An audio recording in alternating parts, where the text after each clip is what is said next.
नमस्कार मेरे प्यारे बच्चों, मैं राहुल जलान और स्वागत है आप लोगों का मेरे इस नए वीडियो लेक्चर में। बच्चों, आज के वीडियो लेक्चर में हम लोग ग्रुप 16 के स्टिकर के एक एक क्वेश्चन को सॉल्व करेंगे। और इन क्वेश्चन को सॉल्व करना इसलिए भी जरूरी होता है कि क्वेश्चन बनाने के बाद ही कॉन्सेप्ट क्लियर होता है। पिछले लेक्चर तक हम लोगों ने ग्रुप 16 के एक एक कॉन्सेप्ट को देख लिया था, थ्योरेटिकल कॉन्सेप्ट को। अब हम लोग ग्रुप 16 पे आधारित जितने भी क्वेश्चन होते हैं उसे एक एक करके देखते हैं। तो सबसे पहला क्वेश्चन जो है बच्चों, उसमें बोला जा रहा है what are the oxidation states of sulphur in the following compound. Simple सा क्वेश्चन है, यहाँ पर सल्फर का ऑक्सीडेशन नंबर पूछा जा रहा है।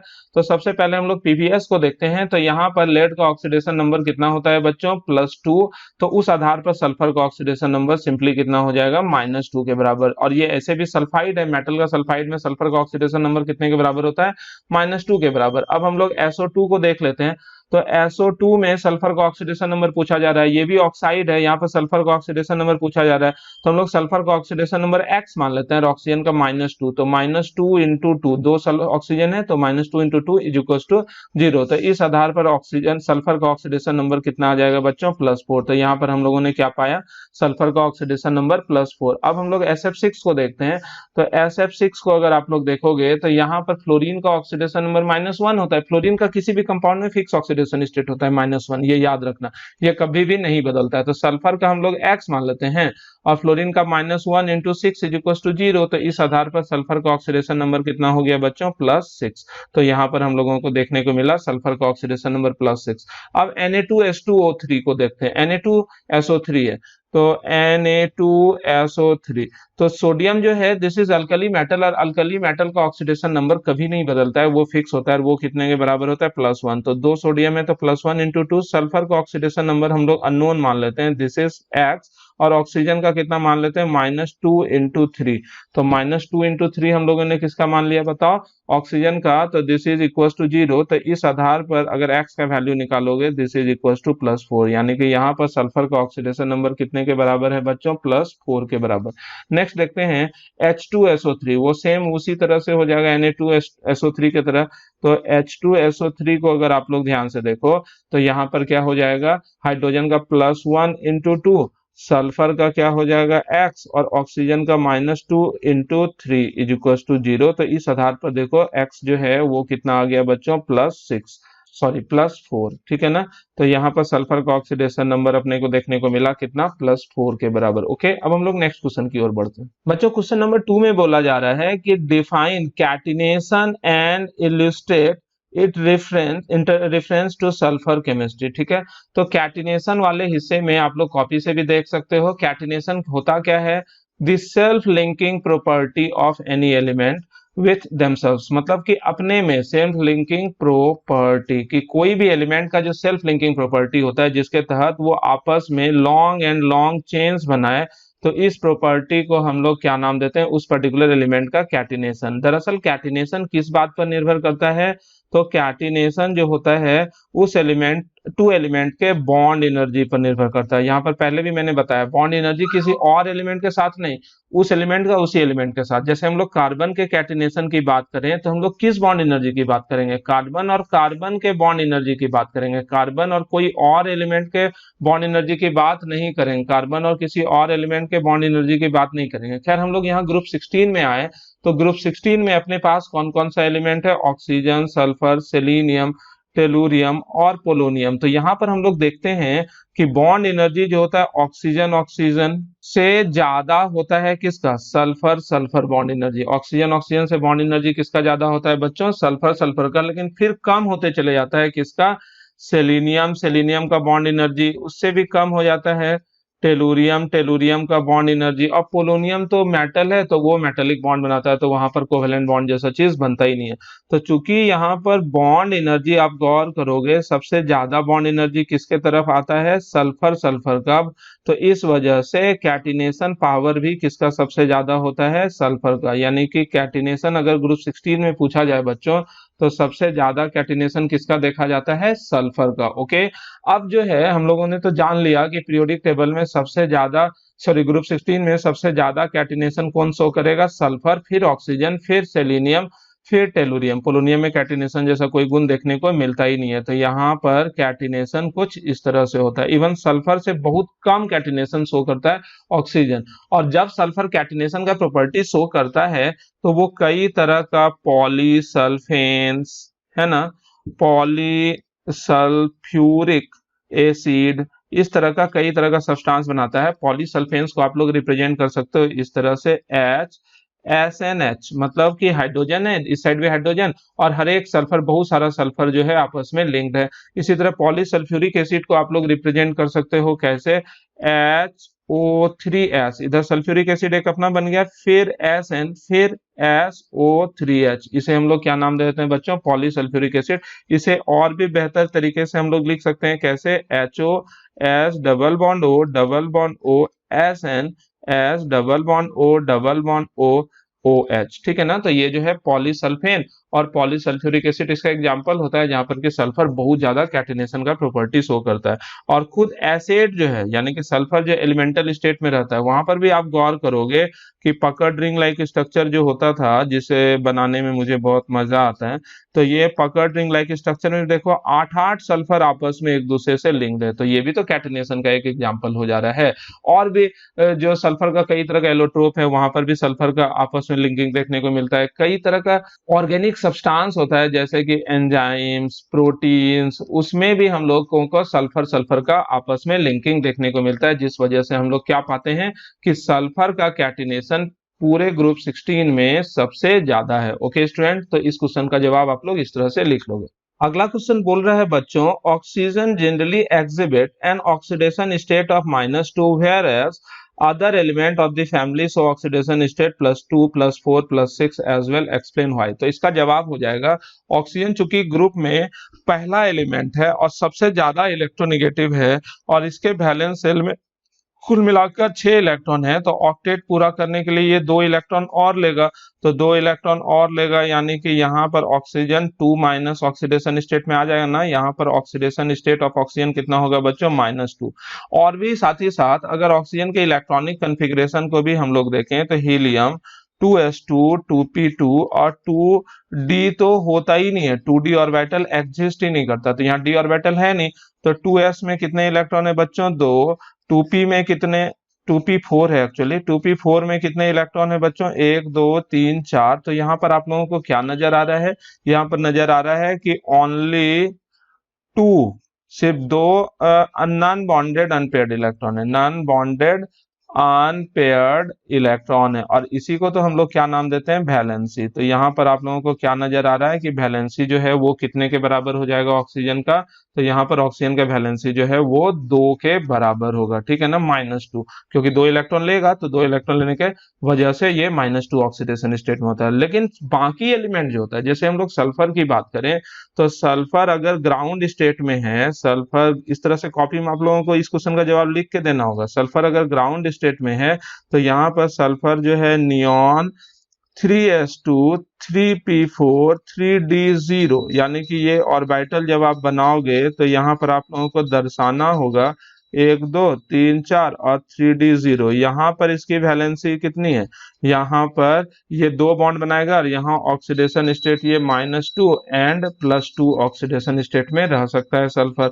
लेकिन जैसे सल्फर एक्साइटेड स्टेट में जाएगा, जान रहे हैं ये सारा चीज आप लोग जानते होंगे, फिर भी बोर नहीं कर रहे हैं इन चीज, ये क्वेश्चन ऐसा ही आता है, और आप लोग बार बार एक ही चीज को देखोगे ना तो आप लोग फेमिलियर होते चले जाओगे, जिस वजह से अगर एग्जाम में ऐसा क्वेश्चन बाय चांस देखने को मिल भी गया तो आप लोग झट से इस तरह के क्वेश्चन को बना पाओ, इस वजह से। इसलिए बोर नहीं होना है, देखते चले आना है कि कहीं कुछ नया बात देखने को या सीखने को मिल जाए। तो यहाँ पर हम क्या बता रहे हैं, एक्साइटेड स्टेट में यहाँ जो फास्फोरस में 4 इलेक्ट्रॉन था ना, 1 इलेक्ट्रॉन जम के करके डी ऑर्बिटल में आ गया, तो अब गौर करो यहाँ पर कितने अनपेयर्ड इलेक्ट्रॉन हो गए, 1 2 3 4, तो ऑक्सीडेशन स्टेट यहाँ पर ये कितना शो करेगा बच्चों, +4। जैसे यहाँ पर SF2 जैसा कंपाउंड बनाता है, H2S जैसा कंपाउंड बनाता है, और यहाँ पर ये SF4 टाइप का कंपाउंड बनाता है। इसी तरह सल्फर अगर और भी एक्साइटेड स्टेट में चले जाए, अगर सल्फर और भी एक्साइटेड स्टेट में जाए तो यहाँ पर गौर करोगे नियॉन के साथ 3s1 भी हो सकता है, नहीं, 1 इलेक्ट्रॉन ये भी जम कर गया, तो 3p3 और 3d यहाँ 1 था, यहाँ 3d2 हो जाएगा, है ना। तो गौर करो, यहाँ एक इलेक्ट्रॉन रह गया, यहाँ 3p3 है, तो यहाँ कितने इलेक्ट्रॉन हो गए, 3, और 3d2 तो 1 2 3 4, तो 2 इलेक्ट्रॉन यहाँ पर आ गए। तो बताओ तो कितने अनपेयर्ड इलेक्ट्रॉन हो गए, 1 2 3 4 5 6। तो अनपेयर्ड इलेक्ट्रॉन 6 होने के वजह से ऑक्सीडेशन स्टेट कितना हो गया बच्चों, +6। तो यहाँ पर ये SF6 टाइप का कंपाउंड बनाता है। ओके, तो इस तरह से जैसे सेलेनियम के पास वैकेंट डी ऑर्बिटल होने के वजह से ये +2 +4 +6 तरह अलग अलग तरह के ऑक्सीडेशन स्टेट में कंपाउंड बनाता है, वैसे ही बाकी मेंबर जो सेलेनियम, टेलुरियम वगैरह भी, पोलोनियम भी वैकेंट डी ऑर्बिटल होने के वजह से अपने वैलेंसी को एक्सपेंड करके +2 के साथ साथ +4 और +6 ऑक्सीडेशन स्टेट में भी जा सकता है। ओके स्टूडेंट, तो जवाब क्या दोगे क्वेश्चन नंबर 3 का? क्वेश्चन नंबर 3 का जवाब दोगे आप लोग कि चूंकि ऑक्सीजन में वैकेंट डी ऑर्बिटल नहीं होता है, जिस वजह से ऑक्सीजन जो है अपना वैलेंसी 2 से ज्यादा एक्सपेंड नहीं कर सकता है, और सबसे ज्यादा इलेक्ट्रोनेगेटिव होने के वजह से ऑक्सीजन जो है वो सामान्य तौर पर किस ऑक्सीडेशन स्टेट में कंपाउंड आता है, -2 ऑक्सीडेशन स्टेट में। लेकिन बाकी मेंबर जो होता है ग्रुप का, उसमें वैकेंट डी ऑर्बिटल होने के वजह से बाकी मेंबर जो है अपने वैलेंसी को एक्सपेंड कर सकता है, और वैलेंसी को एक्सपेंड करके वो किस ऑक्सीडेशन स्टेट में पहुंच जाता है बच्चों, वो +2 +4 और +6 ऑक्सीडेशन स्टेट में कंपाउंड बनाता है। अब हम लोग नेक्स्ट क्वेश्चन को देखते हैं। इस क्वेश्चन में name 2 compounds in which oxygen has oxidation state different from -2, give oxidation state. Simple है, -2 के अलावा कई तरह का ऑक्सीजन, ऐसे यहाँ 2 ही कंपाउंड बोल रहे हैं, हम यहाँ पर बहुत और भी कंपाउंड लिख देते हैं। जैसे ऑक्सीजन -2 के अलावा -1 में भी रह सकता है, ऑक्सीजन -2 के अलावा -1/2 में भी रह सकता है, ऑक्सीजन -2 के अलावा +1 में भी रह सकता है, और ऑक्सीजन -2 के अलावे +2 ऑक्सीडेशन स्टेट में भी रह सकता है। हर एक ऑक्सीडेशन स्टेट का एक एक कंपाउंड, एक दो कंपाउंड दे देते हैं। H2O2 हो सकता है, BaO2 हो सकता है, यहाँ पर CrO5 हो सकता है, Cr से होशियार बन जाना। ये -2 मतलब सुपर ऑक्साइड, यहाँ पर ये सब क्या है, पेरोक्साइड। -2 ऑक्सीडेशन स्टेट में सुपर ऑक्साइड जैसे KO2, RbO2, CSO2 इस तरह का कंपाउंड आता है। +1 में O2F2 बनाता है, और OF2 जैसा कंपाउंड यहाँ पर देखने को मिलता है +2 ऑक्सीडेशन स्टेट में। ओके स्टूडेंट, अब हम लोग नेक्स्ट 4 क्वेश्चंस पर आते हैं। क्वेश्चन नंबर 5 में बोला जा रहा है the tendency to show -2 oxidation state diminishes from sulphur to polonium, why? तो यहाँ पर इनर्ट पेयर इफेक्ट तो नहीं बोल सकते हैं, लेकिन इनर्ट पेयर इफेक्ट जैसा ही चीज यहाँ पर देखने को मिलता है। जैसे तुम ऑक्सीजन तो -2 ऑक्सीडेशन स्टेट में तो जाएगा नहीं, कहने का मतलब ऑक्सीजन तो -2 ऑक्सीडेशन स्टेट में रहता ही है, सॉरी, लेकिन यहाँ पर बात हो रहा है सल्फर टू पोलोनियम, यानी कि ऑक्सीजन का चर्चा ही नहीं कर रहे हैं। तो सल्फर, सेलेनियम, टेलुरियम और पोलोनियम की बात करें तो यहाँ पर बोला जा रहा है कि ये सब का सब सल्फर +2 +4 और +6 ऑक्सीडेशन स्टेट में तो रहता ही है, इसकी बात भी नहीं कर रहे हैं। +2 +4 +6 के साथ साथ सल्फर -2 ऑक्सीडेशन स्टेट में भी बना सकता है कंपाउंड, जैसे H2S वगैरह है ना। उसी तरह सेलेनियम भी -2 ऑक्सीडेशन स्टेट में कंपाउंड बना सकता है, H2Se, Na2Se वगैरह इस तरह का कंपाउंड। तो वैसे ही ये सब का सब अगर जबरदस्ती हम लोग अलग अलग तरह के ऑक्सीडेशन स्टेट के साथ साथ इन सारे एलिमेंट के -2 ऑक्सीडेशन स्टेट के कंपाउंड की बात करें, तो क्वेश्चन में बोला जा रहा है कि सल्फर से लेकर पोलोनियम तक, यानी कि ऊपर से नीचे जाओगे तो -2 ऑक्सीडेशन स्टेट में कंपाउंड बनाने के एबिलिटी जो होता है, ability to form compound in -2 oxidation state, वो डिक्रीज करते जाता है। यानी कि पोलोनियम में -2 ऑक्सीडेशन स्टेट में कंपाउंड बनाने का क्षमता सबसे कम होता है, सल्फर में -2 ऑक्सीडेशन स्टेट में कंपाउंड बनाने का क्षमता सबसे ज्यादा होता है। क्यों? इसका जवाब आपसे पूछा जा रहा है। तो जवाब क्या दोगे आप लोग कि देखो सल्फर, सेलेनियम, टेलुरियम और पोलोनियम, नीचे जाओगे तो क्या होते जाता है बताओ, मेटालिक कैरेक्टर बढ़ता है ना बच्चों, मेटालिक कैरेक्टर नीचे बढ़ता है, और ऊपर जो है वो क्या होता है बच्चों, नॉन मेटालिक कैरेक्टर जो है ऊपर बढ़ता है। तो negative oxidation state, -2 negative oxidation state में मेटल जो है लेस इलेक्ट्रोपॉजिटिव है, तो ये हमेशा पॉजिटिव ऑक्सीडेशन स्टेट में कंपाउंड बनाना चाहेगा, और ऊपर वाला एलिमेंट जो है कंपैरेटिवली ज्यादा इलेक्ट्रोनेगेटिव है, इस वजह से ये -2 मतलब निगेटिव ऑक्सीडेशन स्टेट में कंपाउंड बनाना चाहेगा। यानी कि ऊपर वाला एलिमेंट इलेक्ट्रॉन लेना चाहेगा और इलेक्ट्रॉन लेगा तो निगेटिव ऑक्सीडेशन स्टेट में, और नीचे वाला कंपाउंड, नीचे वाला एलिमेंट चूंकि मेटलिक कैरेक्टर शो करता है, मेटल ही है इवन, तो ये इलेक्ट्रॉन लूज करना चाहेगा, इलेक्ट्रॉन लूज करेगा तो पॉजिटिव ऑक्सीडेशन स्टेट में कंपाउंड बनाना चाहेगा। तो यहाँ पर शायद क्लियर हो गया होगा कि ऊपर से नीचे जाने पर चूंकि मेटालिक कैरेक्टर बढ़ते जाता है, इस वजह से इन सारे एलिमेंट में -2 ऑक्सीडेशन स्टेट में कंपाउंड बनाने का एबिलिटी नीचे घटते चले जाता है, ऊपर सल्फर की तरफ सबसे ज्यादा होता है। ओके स्टूडेंट, अब हम लोग नेक्स्ट क्वेश्चन की ओर बढ़ते हैं। इस क्वेश्चन में है कि oxygen molecule has the formula O2 whereas sulphur acid, explain why.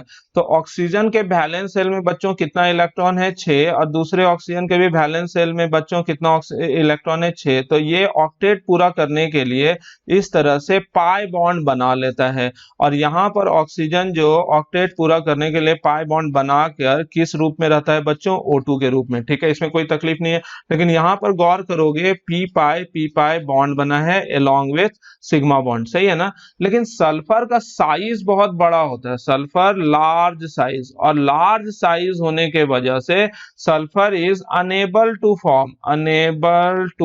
Form pi bond, इस वजह से ये पाई बॉन्ड बनाने में सक्षम नहीं होता है। तो गौर करोगे कि अगर सल्फर में 1 2 3 4 5 6 इलेक्ट्रॉन है, और दूसरे सल्फर में भी कितना इलेक्ट्रॉन है, देखो 2 3 4 5 6 इलेक्ट्रॉन, और ये पाई बॉन्ड बना नहीं सकेगा, तो सिर्फ एक सिग्मा बॉन्ड बनाएगा, यानी कि सिंगल बॉन्ड बनाएगा। तो उस स्थिति में देखो तो सल्फर के वैलेंस शेल में 7 इलेक्ट्रॉन ही ना आया। आप देखो सर्किल में काउंट करोगे तो 2 2 4 2 6 और एक 7 इलेक्ट्रॉन ही आप लोगों को देखने को मिलेगा। इसका क्या मतलब है, सल्फर जो है अपना ऑक्टेट जो है S2 के रूप में not form octet, not complete octet. तो ऑक्टेट नहीं पूरा करेगा तो S2 अनस्टेबल हो जाएगा ना।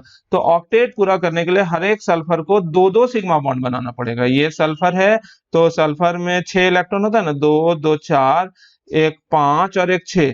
तो मान लो एक सिग्मा बॉन्ड यहाँ पर 2 दिखाते हैं और यहाँ पर एक ही इलेक्ट्रॉन दिखाते हैं, तो यहाँ पर कोई फर्क नहीं पड़ा। आप लोग देख रहे होगे कि यहाँ हर एक सल्फर में गौर कर रहे हो 6 इलेक्ट्रॉन है, तो 6 इलेक्ट्रॉन में सल्फर को 2 सिग्मा बॉन्ड बनाना होगा। तो यहाँ पर हम दिखाते हैं ये सल्फर जो है किसी और सल्फर के साथ 2 सिग्मा बॉन्ड बनाया दिखा, और फिर ये किसी और सल्फर के साथ एक और सिग्मा बॉन्ड बनाया, इस तरह से। और इनर्जेटिकली देखा जाता है ये वाला स्ट्रक्चर जो हम यहाँ पर बना रहे हैं, ये स्ट्रक्चर जो होता है ये फेवरेबल होता है सल्फर के लिए।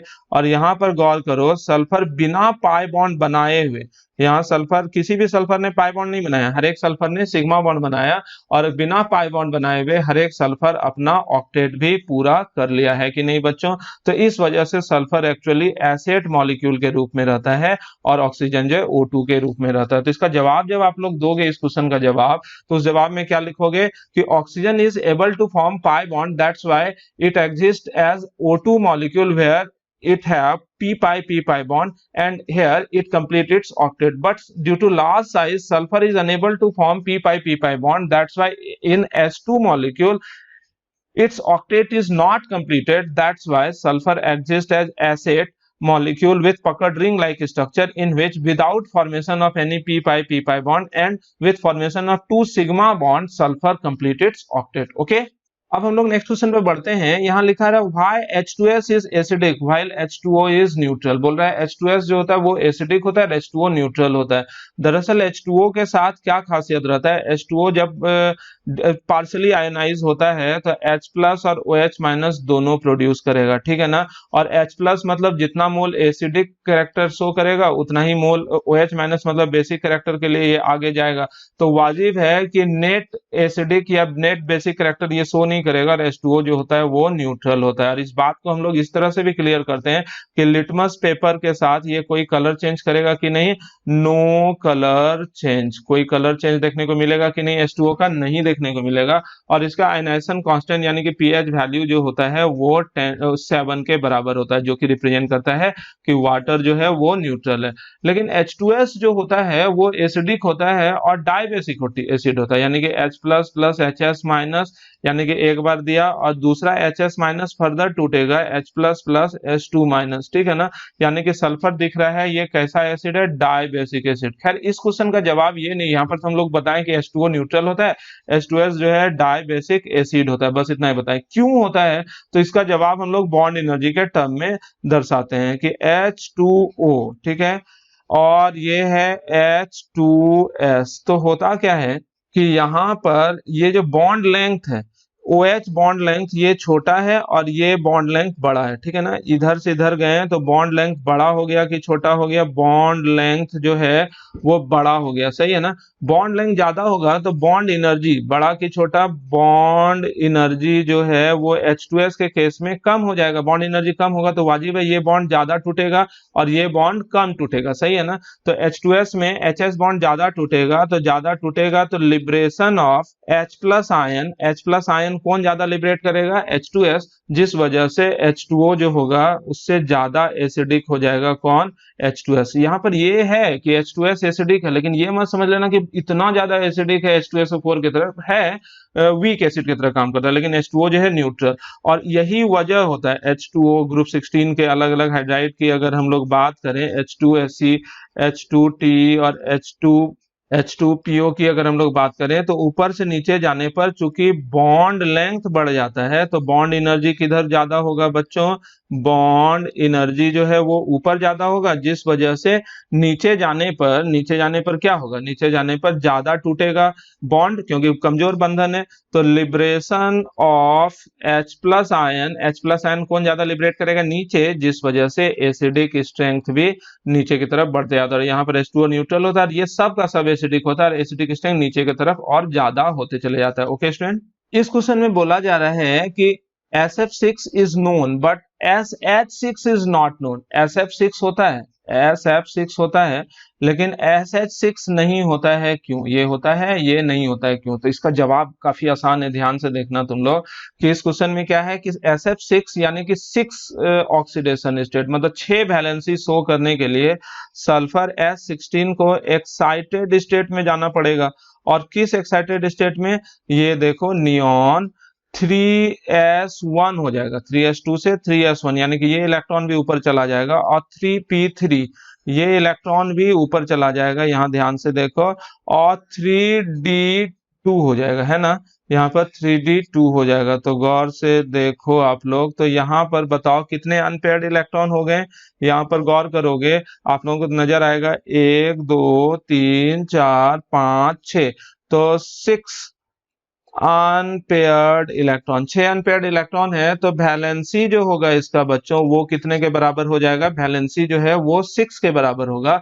तो इस आधार पर हम लोग क्या देखते हैं कि SF6 या फिर SH6, यहाँ दोनों जगह कंपाउंड जो बनाएगा, इस स्थिति में सल्फर SF6 या फिर SH6 कंपाउंड बना सकता है। लेकिन क्वेश्चन ने बोला SF6 होता है लेकिन SH6 नहीं होता है। तो इसका जवाब क्या होगा कि यहाँ जो सल्फर +6 ऑक्सीडेशन स्टेट में आया, तो सल्फर को +6 ऑक्सीडेशन स्टेट तक पहुंचाने के लिए वेरी स्ट्रॉन्ग ऑक्सीडाइजिंग एजेंट की जरूरत होती है। यानी कि सल्फर जो होता है वो +6 ऑक्सीडेशन एजेंट, तो सल्फर जो है +6 ऑक्सीडेशन स्टेट तक आने के लिए अपने आप नहीं आएगा, +6 सल्फर का मैक्सिमम ऑक्सीडेशन स्टेट है ना, तो वहां तक आने के लिए सल्फर को बहुत ही तगड़ा ऑक्सीडाइजिंग एजेंट का जरूरत होगा। तो पूरे पीरियोडिक टेबल में चूंकि फ्लोरीन सबसे तगड़ा ऑक्सीडाइजिंग एजेंट होता है, तो fluorine have only ability to oxidise sulphur up to +6 oxidation state. Okay, इसलिए सल्फर फ्लोरीन के साथ SF6 बनाता है। और साथ ही साथ सल्फर जो है हाइड्रोजन जो है is not very strong oxidising agent, even बहुत ही कमजोर ऑक्सीडाइजिंग एजेंट होता है।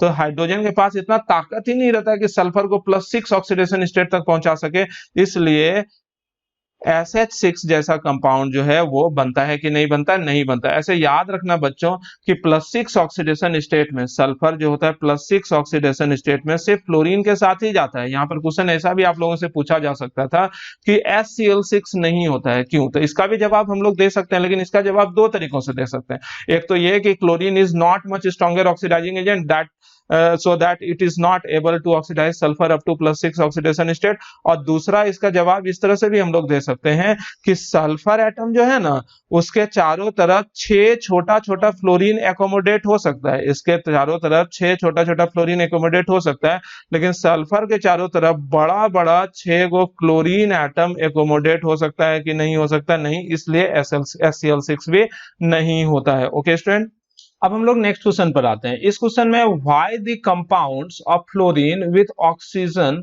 Are called fluoride of oxygen and not oxide of fluorine. यहाँ पर ये क्वेश्चन तो और भी आसान है। इस क्वेश्चन में क्या बोला जा रहा है कि जैसे ऑक्सीजन का फ्लोरीन के साथ कंपाउंड होता है, क्या क्या होता है बच्चों, याद होगा OF2 और O2F2। इस कंपाउंड में ऑक्सीजन का ऑक्सीडेशन स्टेट +2 होता है या +1 होता है, फ्लोरीन -1 ऑक्सीडेशन स्टेट में। इसे हम लोग फ्लोराइड बोलते हैं। क्यों बोलते हैं इसे फ्लोराइड? क्योंकि यहाँ जो निगेटिव ऑक्सीडेशन स्टेट में रहता है ना बच्चों, उसी के नाम के आगे हम लोग IDE लगाते हैं, और जो एलिमेंट पॉजिटिव ऑक्सीडेशन स्टेट में रहता है उसे हम लोग पहले लेते हैं। यानी कि इस कंपाउंड को हम लोग क्या नाम लिख देंगे बच्चों, ऑक्सीजन फ्लोराइड। ठीक है ना, इस तरह के एलिमेंट को हम लोग क्या, इस तरह कंपाउंड को क्या लिख सकते हैं, ऑक्सीजन फ्लोराइड। यहाँ पर क्वेश्चन बोल रहा है इस तरह के कंपाउंड को हम लोग ऑक्साइड क्यों नहीं बोल सकते हैं, इस तरह के कंपाउंड को हम लोग ऑक्साइड क्यों नहीं बोल सकते हैं? तो इसका जवाब आप लोग दोगे कि चूंकि यहाँ पर ऑक्सीजन जो है, ये ऑक्सीजन पॉजिटिव ऑक्सीडेशन स्टेट में है, और जो कोई एलिमेंट अगर पॉजिटिव ऑक्सीडेशन स्टेट में रहेगा तो उसे हम लोग ऑक्साइड नहीं बोल सकते हैं, उसे हम लोग फ्लोराइड ही बोलेंगे। यानी कि कोई भी बाइनरी कंपाउंड में जो नेगेटिव ऑक्सीडेशन स्टेट में रहता है ना, उसी के नाम के आधार पर हम लोग IDE लगाते हैं। ये जो सफिक्स है ना IDE, जो नेगेटिव ऑक्सीडेशन स्टेट में रहता है उसके नाम के आगे लगाते हैं। ठीक है, यहाँ पर दूसरा क्वेश्चन आप लोगों से पूछा जा रहा है कि what is the order of thermal stability of hydride of group 16 element. ये तो सिंपल है, अभी मैंने बताया H2O, H2S, H2Se, H2P और H2PO। ठीक है ना, तो ये जितने भी कंपाउंड है इसके थर्मल स्टेबिलिटी की बात करी जा रही है। तो याद होगा एक बेसिक सा कॉन्सेप्ट मैंने आप लोगों को 11th में बताया था कि दो बच्चा है A B, ठीक है, और ये तीसरा बच्चा है C है, और ये चौथा बच्चा है, ये है D।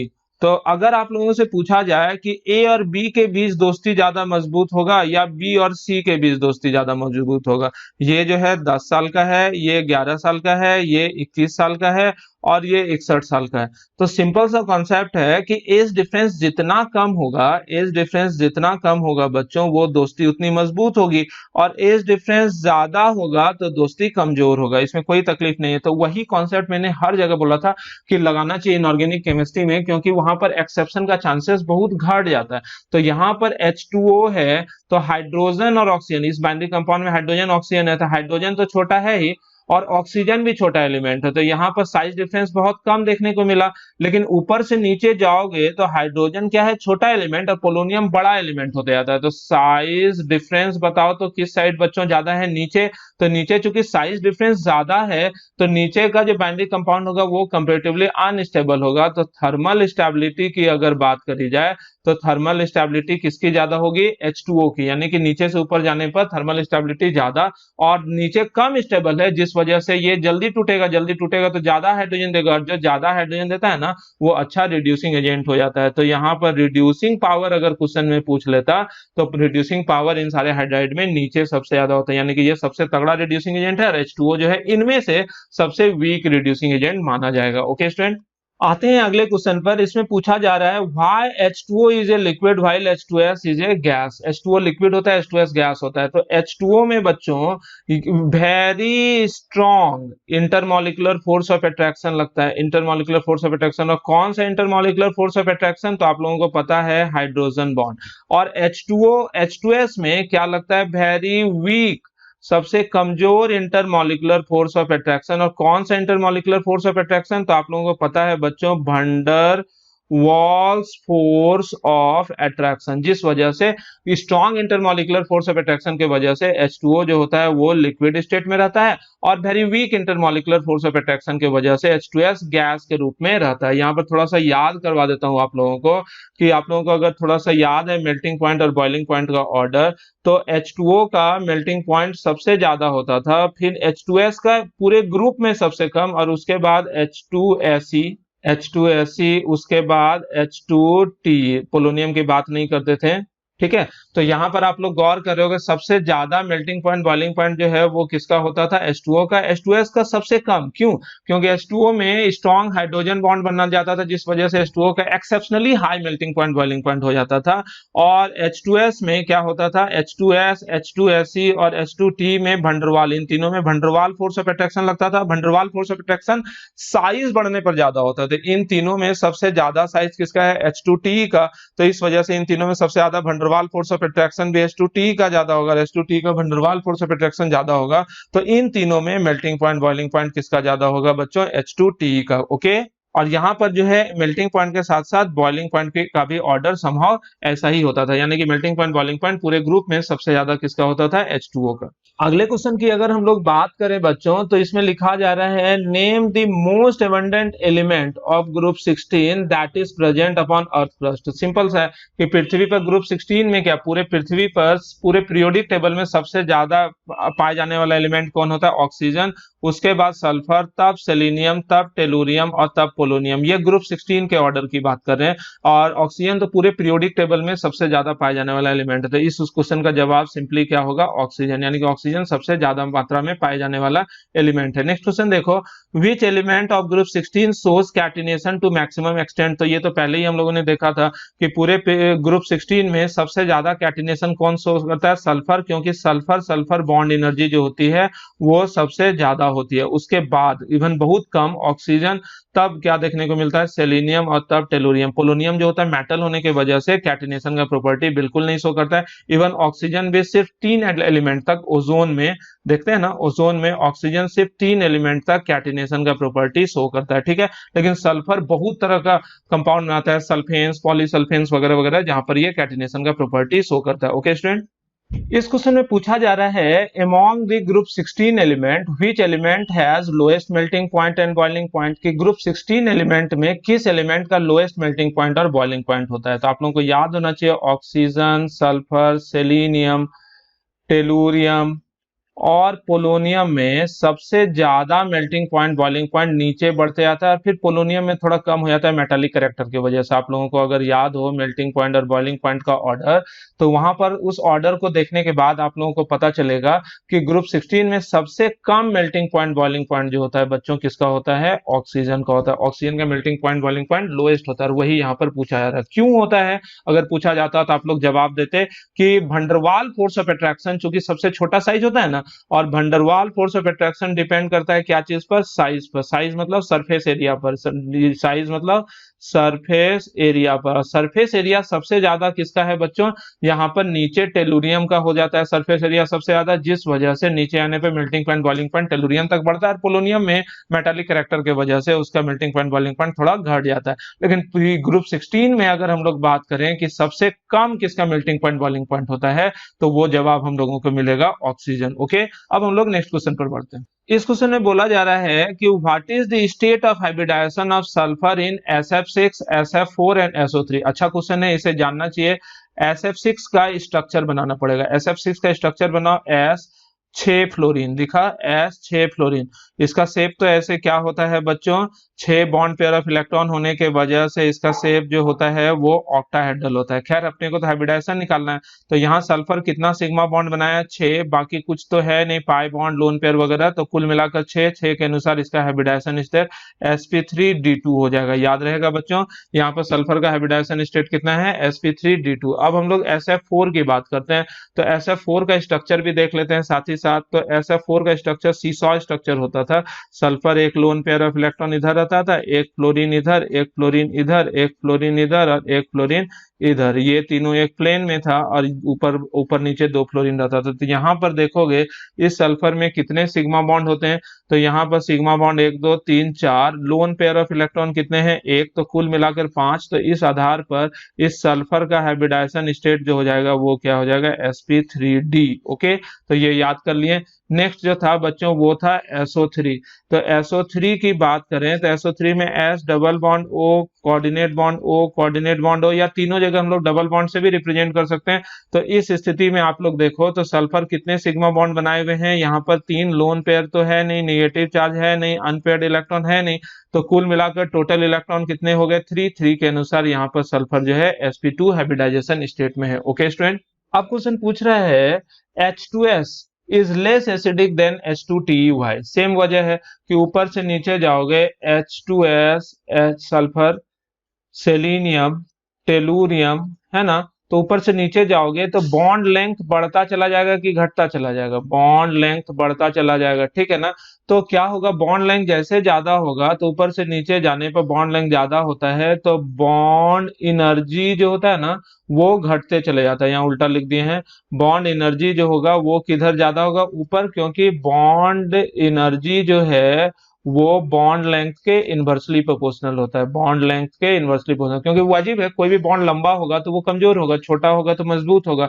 तो नीचे जाने पर बॉन्ड एनर्जी कम है, यानी कि नीचे का बॉन्ड जल्दी टूटेगा। जल्दी टूटेगा तो कौन ज्यादा H प्लस लिबरेट करेगा? तो लिबरेट H प्लस आयन, कौन ज्यादा? नीचे वाला ज्यादा H प्लस आयन लिबरेट करेगा। तो बताओ तो कौन ज्यादा एसिडिक होगा? नीचे जाने पर एसिडिक स्ट्रेंथ बढ़ेगा ना। तो इस आधार पर हम लोग बोल सकते हैं क्या कि H2S से ज्यादा एसिडिक होगा, H2SE से ज्यादा एसिडिक होगा H2T, और उससे भी ज्यादा H2PO भी होता है। तो यहाँ पर एसिडिक स्ट्रेंथ जो है वो हम लोग इस तरह से देखते हैं, यानी कि H2S H2T से बहुत ही कम एसिडिक होता है। ऐसे ही अब हम लोग अगले क्वेश्चन की ओर बढ़ते हैं। अगला क्वेश्चन ये है, which form of sulphur shows paramagnetic behaviour, कि सल्फर का कौन सा रूप पैरामैग्नेटिक बिहेवियर शो करता है? तो इसे याद रखना कि सल्फर रोम्बिक हो या मोनोक्लिनिक हो या किसी भी फॉर्म में, सल्फर किसी भी एलोट्रोपिक फॉर्म में, वो हमेशा डायामैग्नेटिक होता है, ठीक है। कब? सॉलिड स्टेट में या फिर लिक्विड स्टेट में। लेकिन सल्फर को जैसे हम लोग गर्म करते हैं 600 डिग्री सेल्सियस के ऊपर, तो यहाँ पर जो सल्फर का वेपर बनता है ना, तो सल्फर का वेपर में H2 मॉलिक्यूल्स वगैरह हो जाता है, और H2 मॉलिक्यूल जो होता है ये पैरामैग्नेटिक होता है। याद रहेगा कि सल्फर का पूछा जाएगा कौन सा फॉर्म पैरामैग्नेटिक होता है, तो वेपर फेज में सल्फर जब H2 के रूप में रहेगा तो उस स्थिति में सल्फर जो है वो पैरामैग्नेटिक बिहेवियर शो करेगा। अब हम लोग नेक्स्ट क्वेश्चन पर बढ़ते हैं। नेक्स्ट क्वेश्चन में बोल रहा है कि elements of group 16 show generally lower value of first ionisation energy compare to corresponding group 15 element हुआ है। तो इसका जवाब क्या होगा? तो इसका जवाब हम लोग देखते हैं, जैसे कि ये ग्रुप 15 का एक एलिमेंट हम लोग ले लेते हैं नाइट्रोजन, ठीक है ना। थोड़ा सा नीचे कर लेते हैं, यहाँ पर ग्रुप 15 का एक एलिमेंट हम लोग ले लेते हैं, कौन? नाइट्रोजन। तो नाइट्रोजन का इलेक्ट्रॉनिक कन्फिग्रेशन लिखो तो आप लोगों को दिखेगा हीलियम 2s2 2p3, ठीक है ना। 2s2 2p3 से क्या फर्क पड़ा?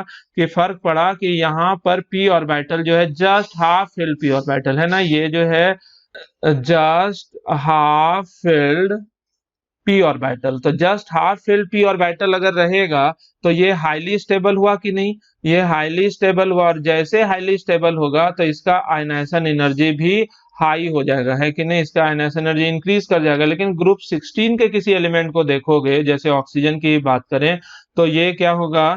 Helium 2s2 2p4। तो हीलियम 2s2 2p4 का इलेक्ट्रॉनिक कन्फिग्रेशन अगर आप लोग ध्यान से देखो तो समहाउ इस तरह से होगा। तो यहाँ पर अगर आप लोग ने देखा, क्या देखा कि ये वाला कन्फिग्रेशन ज्यादा स्टेबल कि ये वाला कन्फिग्रेशन ज्यादा स्टेबल है, तो ऑब्वियस सी बात है ग्रुप 15 का आयनाइजेशन एनर्जी ग्रुप 16 से ज्यादा होगा। उसको हम लोग ग्राफ से भी समझ सकते हैं। इस तरह से ग्राफ से अगर देखोगे तो यदि ग्रुप 14 है, ये है कार्बन मान लेते हैं, तो कार्बन से आयनाइजेशन एनर्जी नाइट्रोजन का ज्यादा होता है, नाइट्रोजन के बाद ऑक्सीजन का थोड़ा घट जाता है, फिर फ्लोरीन का आयनाइजेशन एनर्जी बढ़ता है।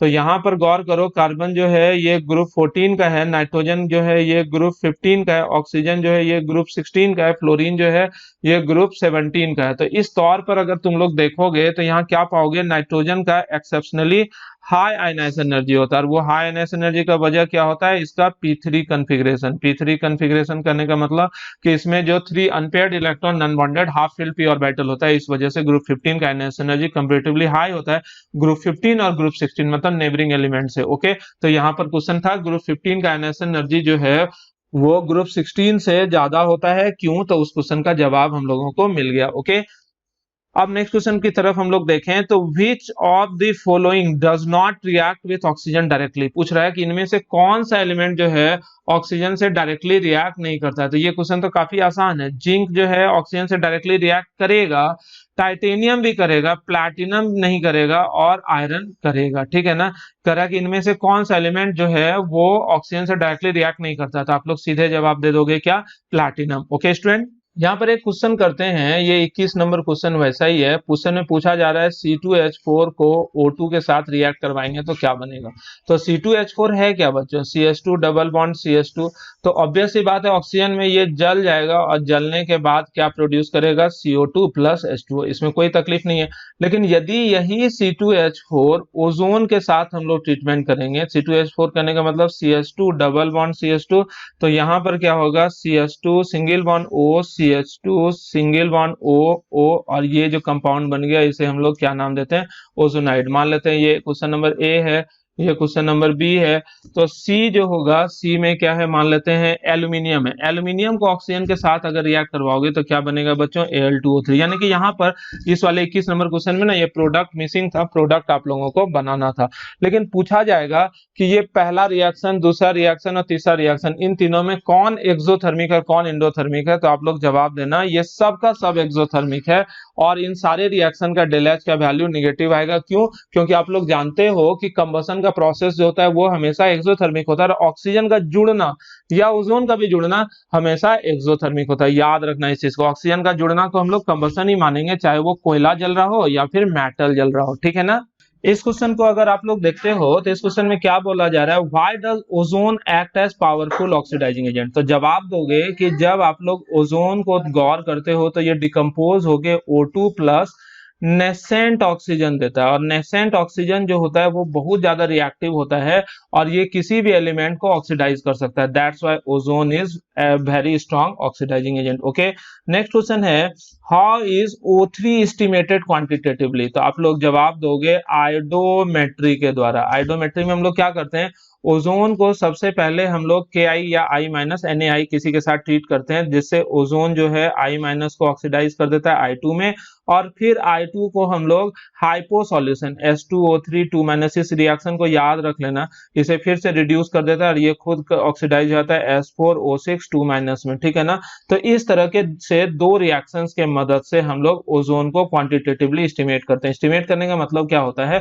कि अपने को कोई भी सैंपल दे दिया है ओजोन का, अपने को पता करना है कि ओजोन उसमें कितना है, तो क्या करते हैं उसको हम लोग Ki या NaI के सॉल्यूशन के साथ ट्रीट करते हैं, जिससे कि हम लोगों को क्या चीज का प्रेसिपिटेट मिलता है, I2 का। अब I2 को हम लोग ट्रीट करते हैं ये कैलकुलेटेड अमाउंट ऑफ H2O3, यानी कि ये जो H2O3 है ये नोन है, इसका नॉर्मलिटी भी पता है और वॉल्यूम भी पता है। नॉर्मलिटी और वॉल्यूम से हम लोग नंबर ऑफ इक्विवेलेंट निकालेंगे, नंबर ऑफ इक्विवेलेंट मतलब नॉर्मलिटी इनटू वॉल्यूम। तो लॉ ऑफ इक्विवेलेंस क्या बोलता है, H2O3 का जितना इक्विवेलेंट होगा उतना ही इक्विवेलेंट I2 का ही होगा, और I2 का जितना इक्विवेलेंट होगा उतना ही इक्विवेलेंट ओजोन का भी होगा। इस तरह से हम लोग आयोडोमेट्री के मेथड से एस्टिमेट कर सकते हैं ओजोन को क्वांटिटेटिवली। ओके, नेक्स्ट क्वेश्चन को अगर देखो, विच out of oxygen and ozone is paramagnetic. तो क्लियर है, O2 ऑक्सीजन जो होता है दिस इज पैरामैग्नेटिक, और ओजोन जो होता है ये डायामैग्नेटिक होता है। इसे हम लोग किसी भी एक्सपेरिमेंट के थ्रू भी चेक कर सकते हैं कि जब हम लोग ओजोन और ऑक्सीजन के मिक्सचर को किसी मैग्नेट से ट्रीट करते हैं, नॉर्थ पोल या साउथ पोल से, हम लोग क्या देखते हैं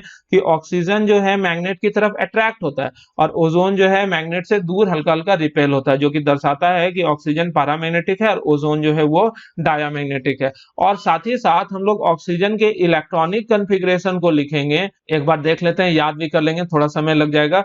sigma 1s2, sigma 1s2, sigma 2s2, sigma 2s2, sigma 2pz2, पाई 2px2, पाई 2py2, पाई 2px*1, पाई 2py*1। तो यही जो दो अनपेयर्ड इलेक्ट्रॉन रहता है ना ऑक्सीजन में, इसी दो नॉन बॉन्डेड अनपेयर्ड इलेक्ट्रॉन के वजह से ऑक्सीजन पैरामैग्नेटिक बिहेवियर शो करता है, और ओजोन में ऐसा एक भी नॉन बॉन्डेड अनपेयर्ड इलेक्ट्रॉन नहीं रहता है, जिस वजह से ये डायामैग्नेटिक बिहेवियर शो करता है। नॉन बॉन्डेड बोलना उचित नहीं है, यानी कि ऑक्सीजन में क्या रहता है, अनपेयर्ड इलेक्ट्रॉन, जिस वजह से ये पैरामैग्नेटिक, और ओजोन में अनपेयर्ड इलेक्ट्रॉन नहीं होता है, इस वजह से ये डायामैग्नेटिक। ओके स्टूडेंट, अब हम लोग नेक्स्ट क्वेश्चन की ओर बढ़ते हैं। नेक्स्ट क्वेश्चन में बोला जा रहा है कि विच सब्सटेंस आर सॉरी यहाँ पर out of oxygen and ozone which is better oxidising agent. तो याद रखना ऑक्सीजन भी बहुत तगड़ा ऑक्सीडाइजिंग एजेंट होता है, ओजोन भी बहुत तगड़ा ऑक्सीडाइजिंग एजेंट होता है, लेकिन चूंकि ओजोन जो है ये नेसेंट ऑक्सीजन प्रोड्यूस करता है, तो इसी वजह से ओजोन जो है much stronger oxidising agent than oxygen. और इवन पीरियोडिक टेबल में फ्लोरीन के बाद दूसरा स्थान किसका आता है बच्चों? ओजोन का। एलिमेंटल स्टेट के कंपाउंड की बात कर रहे हैं, ऐसे केमनोफोर वगैरह सब में कुछ और भी हो सकता है, ठीक है। तो यहां पर अब 26 नंबर क्वेश्चन देखते हैं, which substance are responsible for depletion of ozone layer in the atmosphere. तो ये याद होगा आप लोगों को कि कौन सा substance depletion of ozone layer के लिए रिस्पॉन्सिबल होता है। तो नाइट्रोजन का अलग अलग तरह का ऑक्साइड, और नाइट्रोजन का अलग अलग तरह का ऑक्साइड कैसे प्रोड्यूस होता है? तो अल्ट्रासोनिक जो वो एयरक्राफ्ट वगैरह रहता है, तो उस एयरक्राफ्ट से जो धुआं वगैरह निकलता है उसमें NOx का मात्रा बहुत ज्यादा होता है। साथ ही साथ NOx मतलब क्या? NO2 जिसमें नाइट्रोजन पर 1 नॉन बॉन्डेड अनपेयर्ड इलेक्ट्रॉन है, ठीक है ना। यहाँ पर हम लोग बात N2O की नहीं करेंगे, N2O में देखना एक भी नॉन बॉन्डेड अनपेयर्ड इलेक्ट्रॉन नहीं है। NOx में देखोगे नाइट्रोजन का ऑक्साइड, ग्रुप 15 में पढ़ा है नाइट्रोजन का कई सारा ऑक्साइड, उसमें नाइट्रोजन पर 1 नॉन बॉन्डेड अनपेयर्ड इलेक्ट्रॉन है, NO2 में होता है। और भी अगर कई तरह का ऑक्साइड बना जो अनस्टेबल ही हो, तो वो सब ओजोन लेयर के डिप्लीशन में रोल अदा करता है। वो कैसे? तो यहाँ पर हम बता रहे हैं कि ये जो नाइट्रोजन का ऑक्साइड है ये प्रोड्यूस कहां से होता है? अल्ट्रासोनिक डिसइंटीग्रेटर हो गया, अल्ट्रासोनिक एयरक्राफ्ट हो गया, ज्वालामुखी से भी ये निकलता है, वॉल्केनो वगैरह से भी ये निकलता है। और अपर एटमॉस्फेयर में जो लाइटनिंग होता है ना, लाइटनिंग मतलब बिजली जो कड़कता है, उसमें भी नाइट्रोजन और ऑक्सीजन आपस में कंबाइन करके इस तरह का ऑक्साइड प्रोड्यूस करता है। तो ये सारा नाइट्रोजन का ऑक्साइड जो था डिप्लीशन ऑफ ओजोन लेयर में रिस्पॉन्सिबल होता है। इसके साथ साथ CFC मतलब क्लोरोफ्लोरोकार्बन, तो क्लोरोफ्लोरोकार्बन कई तरह का होता है, जिसमें सबसे इंपॉर्टेंट होता है CF2Cl2। ये जो फ्रेऑन है ये भी बहुत ज्यादा रिस्पॉन्सिबल होता है क्या चीज के लिए? ओजोन लेयर के डिप्लीशन के लिए। ये कहाँ प्रोड्यूस होता है? ये रेफ्रिजरेटर वगैरह से प्रोड्यूस होता है, AC वगैरह से प्रोड्यूस होता है, और भी कई तरह के इंडस्ट्रियल एप्लीकेशन में क्लोरोफ्लोरोकार्बन का प्रोडक्शन होता है, और वो भी ओजोन लेयर के डिप्लीशन में रोल अदा करता है। अगर मान लो यहाँ पर क्वेश्चन पूछ देता है कि how ozone layer depleted by this kind of substances, तो आप लोग कैसे बनाते कि स्टेप 1 में ये क्या होता है? CF2Cl2 जो होता है सनलाइट में ये टूटता है, और CF2Cl radical plus Cl radical produce किया, और यही Cl रेडिकल ओजोन लेयर के डिप्लीशन के लिए रिस्पॉन्सिबल। Cl रेडिकल जो होता है ClO रेडिकल में कन्वर्ट हो जाता है और O2 गैस निकल गया। ये सब रिएक्शन याद कर लोगे ना, बोर्ड में इसको अच्छे से लिख दोगे तो टीचर तो खुश हो जाएगा, खुद ब खुद बहुत ज्यादा नंबर भी आप लोगों को दे देगा। लेकिन यहाँ जो है बात याद करने का तो आप लोगों को मन ही नहीं करता होगा। खैर, जब ये ClO रेडिकल फिर दूसरे ओजोन के साथ रिएक्ट करेगा, फिर से O2 प्रोड्यूस करेगा, और यहाँ एक नया Cl रेडिकल आप लोगों को मिल जाएगा। तो यहाँ पर देख रहे हो कि यहाँ भी ओजोन खाया, यहाँ भी ओजोन खाया, और ये Cl रेडिकल जो यहाँ खर्च हुआ था वो यहाँ दोबारा बन गया, ये फिर से दूसरे ओजोन को खाएगा। यानी कि ये प्रक्रिया इतना सतत चलते रहता है कि सारा का सारा ओजोन जो है ओजोन लेयर का खा जाता है। कौन कौन? क्लोरोफ्लोरोकार्बन या फिर NOx, ठीक है। तो खैर यहाँ पर तो इस क्वेश्चन का जवाब सिर्फ आप लोगों को दे देना था, which substances are responsible for depletion of ozone layer, सिर्फ आप लोग लिख देते NOx या फिर क्लोरोफ्लोरोकार्बन, ठीक है ना। तो लेकिन अगर अच्छा मार्क्स है तो आप लोगों को डिक्टेटिव मैनर में लिखना पड़ेगा। What is formed when ethyne react with ozone? कह रहा है कि इथाइन जब ओजोन के साथ रिएक्ट करेगा ना तो क्या बनेगा। ये तो कॉपी में भी नहीं लिखे थे, क्योंकि कॉपी में हम लोगों ने इथीन के बारे में लिखा था कि इथीन को ओजोन के साथ ट्रीट करोगे तो ये ओजोनाइड बनाएगा, ठीक है ना। इथीन को अगर ट्रीट करोगे तो ये क्या बनाएगा? ओजोनाइड। लेकिन यहाँ क्वेश्चन में बोल रहा है कि इथाइन ये है ना, इसको ओजोन के साथ ट्रीट करेंगे तो क्या बनेगा। तो याद रखना, इथाइन को जब ट्रीट करोगे तो ये भी अलग तरह का ओजोनाइड बनाता है, और उस ओजोनाइड में एक बीच में कार्बन का बॉन्ड बचा हुआ रह जाता है, और यहाँ पर एक ऑक्सीजन और यहाँ 2 ऑक्सीजन कुछ इस तरह से जुड़ता है। इसको भी हम लोग बच्चों ओजोनाइड ही बोलते हैं ये, लेकिन ये अल्कीन के ओजोनाइड से थोड़ा डिफरेंट होता है। ओके, नेक्स्ट क्वेश्चन में है which substance is formed when ozone is bubble through mercury. Question में बोल रहा है कि अगर मरकरी है, ये मरकरी याद होगा आपको टेलिंग ऑफ मरकरी वाला बात, कि अगर हम लोग मरकरी को क्या चीज के साथ बबल करेंगे? ओजोन के साथ, तो क्या चीज बनेगा। तो यहाँ पर पहले लिख देते हैं Hg को जैसे आप ओजोन के साथ ट्रीट करोगे तो Hg2O बनेगा, है ना, Hg2O। तो और Hg2O जो होता है यही टेलिंग ऑफ मरकरी के लिए रिस्पॉन्सिबल होता है। होता क्या है कि जैसे ओजोन के साथ ट्रीट किए तब सबसे पहले ये मेनिस्कस जो है वो गायब हो जाता है, फ्लैट हो जाता है, और मरकरी यहाँ ग्लास सरफेस से चिपकना शुरू हो जाता है, जिसको कि हम लोग नाम दे देते हैं क्या चीज?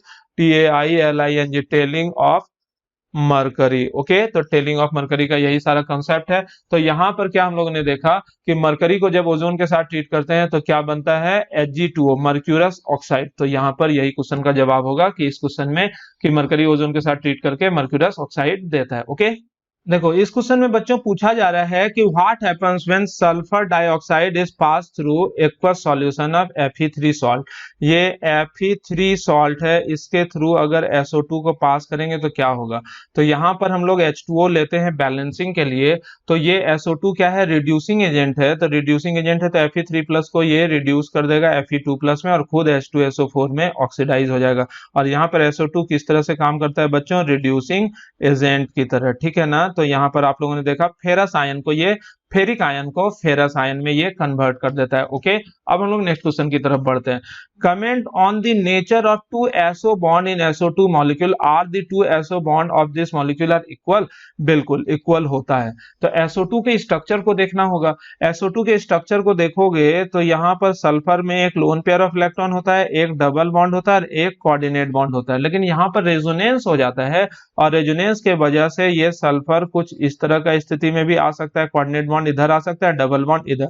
तो इसका रेजोनेंस हाइब्रिड स्ट्रक्चर जो होगा, तो रेजोनेंस हाइब्रिड स्ट्रक्चर की बात करें तो वो कैसा होगा, सल्फर का लोन पेयर तो इसी तरह से होगा और बाकी जो यहाँ पर दो ऑक्सीजन से ये जुड़ा है तो यहाँ पर डबल बॉन्ड कैरेक्टर आ जाएगा रेजोनेंस हाइब्रिड स्ट्रक्चर में, यानी कि both the two bonds are equivalent. यहाँ पर ये इक्विवेलेंट है हर एक मामले में। इसका bond length, bond angle 119 degree होता है अगर आप लोगों को याद हो, तो हर मामले में ये दोनों बॉन्ड जो है इक्विवेलेंट है। ओके, और अगर यहाँ पर बॉन्ड ऑर्डर आप लोगों से पूछा जाता है SO2 का, तो वो आप लोग बॉन्ड ऑर्डर कितना बताते हैं बच्चों, 2 + 1/2 यानी कि 1.5। ओके, हम लोग नेक्स्ट क्वेश्चन की ओर बढ़ते हैं। इस क्वेश्चन में बोला जा रहा है how is present of SO2 detected, यानी कि मान लो कोई सैंपल है, यहाँ पर SO2 है कि नहीं है, इसको कैसे डिटेक्ट करते हैं। तो कई तरह का तरीका होता है, लेकिन वो जो मैंने आप लोगों को कॉपी में लिखवाया था रिड्यूसिंग बिहेवियर ऑफ SO2, उसी में इसका जवाब छिपा हुआ है। जैसे हम लोग KMnO4 है, ठीक है ना, KMnO4 किस कलर का है, पर्पल कलर का, उसको SO2 के साथ ट्रीट करेंगे तो ये Mn2+ में और खुद सल्फर जो है SO4 2- में कन्वर्ट हो जाएगा और ये क्या हो जाएगा, कलरलेस। तो जैसे KMnO4 का सॉल्यूशन जो कि पर्पल कलर का है उसके थ्रू SO2 गैस को बबल करेंगे, सैंपल ऑफ SO2 गैस यानी कि जिसको जांचना है, तो अगर ये सॉल्यूशन कलरलेस हो गया तो इसका क्या मतलब है, इस सैंपल में SO2 था, अदरवाइज नहीं था। और भी एग्जांपल हो सकता है, जैसे कि हम लोगों ने वहां पर देखा था K2Cr2O7 जो कि ऑरेंज कलर का होता है, उसको भी अगर SO2 के साथ ट्रीट करेंगे तो क्या होगा, Cr2 को ये Cr3+ में कन्वर्ट कर देगा और खुद ऑक्सीडाइज हो जाएगा SO4 2- में। तो ये ऑरेंज से Cr3+ जो बनेगा ना, ये कलरलेस हो जाएगा। तो ये भी टेस्ट हो सकता है SO2 का, यानी कि सैंपल है क्या चीज का, Cr2O7 2- का, जो कि किस कलर का, ऑरेंज कलर का, और उसमें SO2 गैस जैसे हम लोग डालेंगे और ये सॉल्यूशन जैसे कलरलेस हो गया तो इसका क्या मतलब है, this sample definitely consist SO2 gas in it. Okay, next question हम लोग देखते हैं। इस क्वेश्चन में लिखा है mention 3 areas in which H2SO4 play an important role. Okay, यानी कि सिंपल सा H2SO4 का यूजेस बोल रहा है। तो यूजेस या तो आप लोग कॉपी से लिख सकते हो या तो यहाँ पर 1 मिनट देख लो। यूजेस में H2SO4 का कई सारा इस्तेमाल हो सकता है, इसे किंग ऑफ केमिकल्स भी बोलते हैं इसके लार्ज एप्लीकेशन के वजह से। इसका फर्टिलाइजर इंडस्ट्री में बहुत ज्यादा इस्तेमाल होता है सल्फ्यूरिक एसिड का। सल्फ्यूरिक एसिड का इस्तेमाल हम लोग कोई भी मेटल पर इलेक्ट्रोप्लेटिंग होता है ना, तो इलेक्ट्रोप्लेटिंग के पहले मेटल के सरफेस से इंप्योरिटीज वगैरह को हटाने के लिए भी हम लोग सल्फ्यूरिक एसिड का इस्तेमाल करते हैं।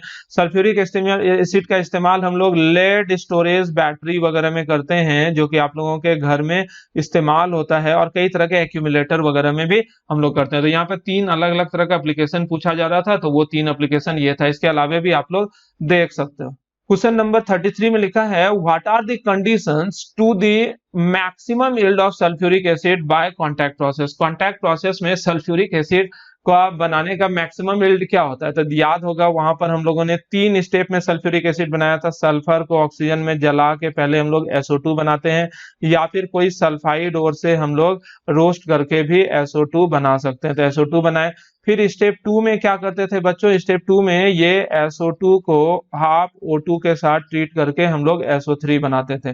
तो यही स्टेप इंपॉर्टेंट होता था और यहीं पर बताया था। ये जो क्वेश्चन है ना, what are the conditions to maximum yield of H2SO4, तो उसमें क्या होता था, सबसे पहला चीज मैंने बताया था कि टेम्परेचर शुड बी लो, नहीं टेम्परेचर शुड बी लो, और हम लोग ऑप्टिमम टेम्परेचर कितना लेते थे 673 से 723 केल्विन। क्वेश्चन बोल देता है बच्चा कि लो बोलिए रहे तो इतना हाई टेम्परेचर क्यों, क्योंकि जवाब इसका ये होता है कि बहुत ज्यादा टेम्परेचर लो करोगे ना तो रिएक्शन इतना स्लो हो जाता है कि काम करना मुश्किल हो जाता है और नॉन इकोनॉमिकल हो जाता है। तो इसलिए हम लोग एक ऑप्टिमम टेम्परेचर मेंटेन करते हैं, कितना 673 से 723। लेकिन ली चैटलियर प्रिंसिपल के अनुसार ये रिएक्शन आगे की दिशा में फेवरेबल है लो टेम्परेचर पर। क्यों, क्योंकि ये रिएक्शन जो है ये एक्सोथर्मिक होता था, -196.6 किलो जूल पर मोल होता था, ठीक है ना। दूसरा कंडीशन जो होता है फेवरेबल कंडीशन, वो होता है इसके लिए हम लोग हाई प्रेशर इस्तेमाल करते हैं, वो भी ली चैटलियर प्रिंसिपल के अनुसार। क्यों, क्योंकि इसके लिए डेल एन जी जो है वो निगेटिव है, ठीक है ना। तो हाई प्रेशर दूसरा कंडीशन होता है। ऑप्टिमम प्रेशर हम लोग कितना लेते हैं 1.5 से 2 बार हम लोग लेते हैं, ओके। 1.5 से 2 बार मतलब 2-3 बार नहीं, बार मतलब ये प्रेशर का यूनिट है, ओके बच्चों। उसके बाद तीसरा कंडीशन होता है कि ये ऑक्सीजन जो हम ना इसका मात्रा हम लोग बढ़ा देते हैं, excess oxygen should be use, ठीक है ना।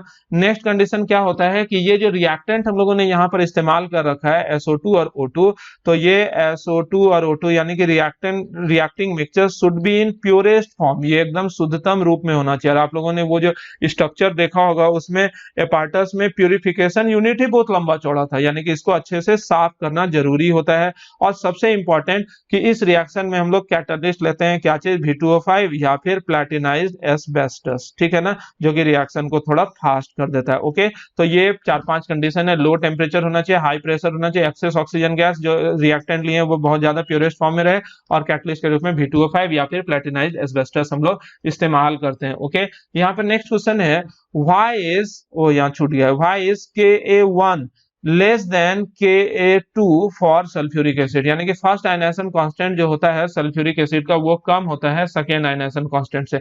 अगर आप लोगों को याद हो तो H2SO4 जो है ना ये टूटता था, पहले H plus plus HSO4 minus देता था, और फिर दूसरा HSO4 माइनस फिर देता था H plus plus SO4 2 minus. तो इसका K1 जो होता था 1 × 10⁻³ जो कि बहुत बड़ा वैल्यू था, और K2 जो होता था ये काफी कम होता था 1.2 × 10⁻², काफी कम मतलब बहुत कम नहीं, इसके कंपेरेटिवली कम होता था। क्वेश्चन यही पूछ रहा है कि K1 जो है ये बहुत ज्यादा होता है K2, यानी कि K2 जो होता है K1 से बहुत कम होता है, क्यों।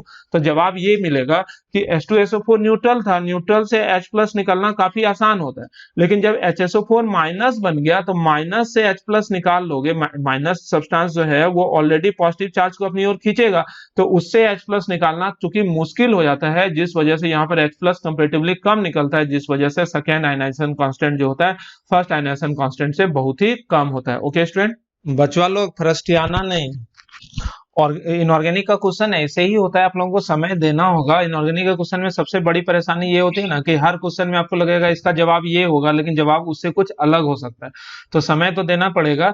और इन क्वेश्चंस को अच्छे से याद भी कर लेना होगा आप लोगों को दिमाग में कि इस पर आधारित क्वेश्चन अगर आए तो आसानी से आप लोग बना सको। चलो नेक्स्ट क्वेश्चन देखते हैं, give flow sheet for the preparation of H2SO4। बोला H2SO4 के प्रिपरेशन के लिए फ्लो शीट बना के दिखाओ। तो फ्लो शीट तो कुछ भी नहीं है, वही जो आप लोगों को मैंने पिछले दिन बताया था, बस उसी फ्लो शीट को रिप्रेजेंट कर देना, जो कि आप लोगों को नजर भी आ रहा होगा यहाँ पर। इस फ्लो शीट को बड़ा करके मैं दिखा देता हूँ, ये फ्लो शीट आप लोगों को नजर आ रहा होगा। तो इस फ्लो शीट को ही यहाँ पर आपको कॉपी में नोट डाउन करना है। ये एनसीईआरटी का ही क्वेश्चन है, एनसीईआरटी में ये पूछा गया है कि कैसे सल्फ्यूरिक एसिड को बनाते हैं। इस चीज को हम लोगों ने डिक्टेटिव मैनर में पिछले लेक्चर में ऑलरेडी देख रखा है, इसलिए यहाँ पर हम छोड़ देते हैं, ओके। नेक्स्ट क्वेश्चन की ओर बढ़ते हैं। नेक्स्ट क्वेश्चन में बोला जा रहा है, describe the contact process for the manufacture of sulphuric acid के सल्फ्यूरिक एसिड का कांटेक्ट प्रोसेस को डिस्क्राइब करना है, वही अलग अलग स्टेप को रिप्रेजेंट करना है। स्टेप 1 में क्या करते थे हम लोग, सल्फर को जला के SO2 बनाते थे, देख लो 1 मिनट याद हो जाएगा, या फिर कोई सल्फाइड ओर को रोस्ट करके भी हम लोग SO2 वगैरह बनाते थे, है ना। स्टेप 2 में हम लोग क्या करते थे बच्चों, स्टेप 2 में हम लोग करते थे कि ये जो SO2 बना उसको ऑक्सीजन के साथ रिएक्ट करके ट्वाइस ऑफ SO3 बना लेते थे। इस रिएक्शन के लिए क्या क्या होना चाहिए, टेम्परेचर शुड बी लो, ये pressure should be high, optimum temperature 673 से 723 केल्विन, ऑप्टिमम प्रेशर 1.5 से 2 बार हम लोग लेते थे। यहाँ ऑक्सीजन का जो सप्लाई है वो हाई होना चाहिए, और साथ में SO2 प्लस O2 जो है वो प्योरेस्ट स्टेट में होना चाहिए। और प्योरेस्ट स्टेट में ले जाने के लिए पहले क्या करते हैं, इसको डस्ट प्रेसिपिटेटर से पास कराते हैं, तो जिससे धूल हट जाता है। दूसरा हम लोग क्या करते हैं, वाटर से वॉश करते हैं, पानी से स्क्रबर में, जिससे कि क्या होता है, वाटर सॉल्युबल इंप्योरिटीज निकल जाता है। उसके बाद हम लोग कॉन्क H2SO4 SO4 के साथ ट्रीट करते हैं एज डिहाइड्रेटिंग एजेंट, जिससे कि मॉइस्चर हट जाता था। और उसके बाद लास्ट में हम लोग क्या था, गिलेटिनस फेरिक हाइड्रोक्साइड से पास करते थे, जो कि आर्सेनिक प्यूरिफायर की तरह काम करता था। फिर टेस्टिंग बॉक्स में चेक कर लेते थे, उसके बाद आगे बढ़ते थे, ठीक है ना। आगे क्या बढ़ते थे, आगे SO2O2 को किसी के कैटलिस्ट के साथ V2O5 या फिर प्लैटिनाइज्ड एस्बेस्टस के साथ ट्रीट करके क्या बना लेते थे बच्चों, SO3। और फिर स्टेप 3 में हम लोग क्या करते थे, स्टेप 3 में याद होगा आपको बच्चों, स्टेप 3 में हम लोग करते क्या थे कि वो जो SO3 बना उसको पानी के साथ ट्रीट नहीं करते थे, पहले H2SO4 के साथ ट्रीट करके क्या बना लेते थे, ओलियम H2H2O7, और फिर H2H2O7 को पानी के साथ ट्रीट करते थे, 2H2SO4 बनता था। याद है ना बच्चों, इस तरह से सल्फ्यूरिक एसिड का फॉर्मेशन होता था। क्वेश्चन पूछता है कि SO3 को डायरेक्ट वाटर से क्यों नहीं जोड़ते हैं, तो डायरेक्ट वाटर से जोड़ोगे तो इतना एक्सोथर्मिक रिएक्शन होगा कि विस्फोट के साथ जो सल्फ्यूरिक एसिड बनेगा वो एयर के साथ मिस्ट बना लेगा, जिसको कि कंट्रोल कर पाना काफी मुश्किल होता है। ओके स्टूडेंट, अब हम लोग नेक्स्ट क्वेश्चन की ओर बढ़ते हैं। नेक्स्ट क्वेश्चन में बोला जा रहा है कि describe the shape of the following species, SO4 2- और SO3 का शेप पूछा जा रहा है। तो सबसे पहले हम लोग SO4 2- का शेप देखते हैं। तो SO4 2- का shape simply S double bond O O- और O- होगा, और इसका टेट्राहेड्रल स्ट्रक्चर होगा, बॉन्ड एंगल पक्का 109 डिग्री 28 मिनट होगा, क्योंकि रेजोनेंस की वजह से ये चारों बॉन्ड जो होता है एक दूसरे के इक्विवेलेंट हो जाता है, ठीक है ना। SO3 का स्ट्रक्चर अगर हम लोग बच्चों देखें तो तीनों साइड डबल बॉन्ड होता है, ये ऑक्टेट रूल का वायलेशन करता है।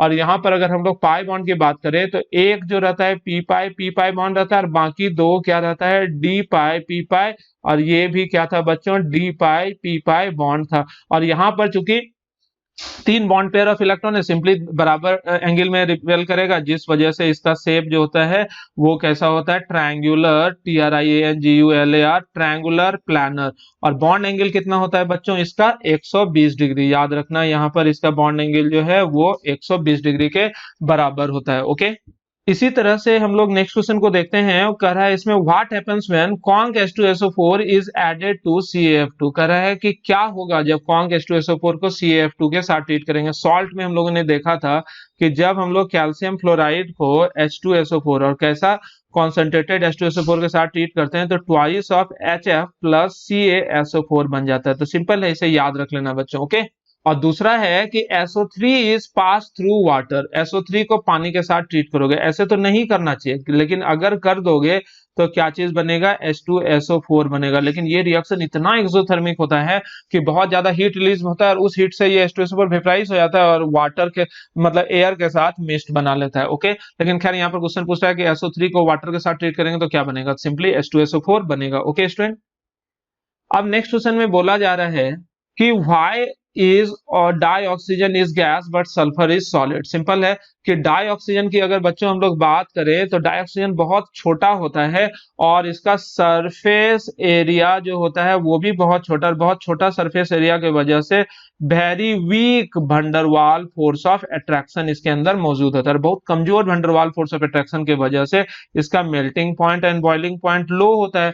नहीं, और लो करने का मतलब ये जो है किस रूप में रहता है बच्चों, गैस में। लेकिन एसिड, सल्फर जो होता है एसिड, पकड़ रिंग लाइक स्ट्रक्चर, तो जिसका सरफेस एरिया बहुत लार्ज होता है, सरफेस एरिया लार्ज, और लार्ज सरफेस एरिया की वजह से इसमें strong van der Waals force of attraction लगेगा, जिस वजह से melting point and boiling point high हो जाएगा। नहीं, melting point boiling point high, और जिस वजह से ये किस रूप में रहता है बच्चों, सॉलिड स्टेट में। रोम्बिक सल्फर, मोनोक्लिनिक सल्फर, पीला पीला कलर का स्कंदर सल्फर होता है, जिसको कि हम लोग नाम देते हैं गंधक, तूतिया वगैरह, याद होगा आप लोगों को। इसका इस्तेमाल एंटीऑक्सीडेंट के रूप में भी हम लोग कर लेते हैं। नेक्स्ट क्वेश्चन है, knowing the electron gain enthalpy value for O, यहाँ छूट गया, फॉर जो है ना ये है O से इलेक्ट्रॉन लिया तो O-, और दूसरा जो है O- इलेक्ट्रॉन लेगा, O- इलेक्ट्रॉन लेगा तो O2-, उसके लिए इलेक्ट्रॉन गेन एंथैल्पी -141 और प्लस 702 किलो जूल दिया है। लेकिन फिर भी बोल रहा है कि ऑक्सीजन जो होता है O2- के रूप में रहता है, O- के रूप में नहीं। क्यों, तो इस क्वेश्चन को हम यहाँ पर अच्छे से समझाते हैं। बहुत ही अच्छा क्वेश्चन है, पीरियोडिक टेबल में भी हम लोगों ने 11th में पढ़ रखा है कि O जो है ऑक्सीजन, इसका इलेक्ट्रॉनिक कॉन्फ़िगरेशन कितना होगा बच्चों, 2-6। ठीक है, तो ये जब पहला इलेक्ट्रॉन लेता है तो बन जाएगा क्या, O-, और इसका इलेक्ट्रॉनिक कॉन्फ़िगरेशन क्या हो जाएगा बच्चों, 2-7। और इसके लिए इलेक्ट्रॉन गेन एंथैल्पी आप लोगों को दिया हुआ है, जिसको कि बोल सकते हैं फर्स्ट इलेक्ट्रॉन गेन एंथैल्पी, और ये है -141 किलो जूल पर मोल।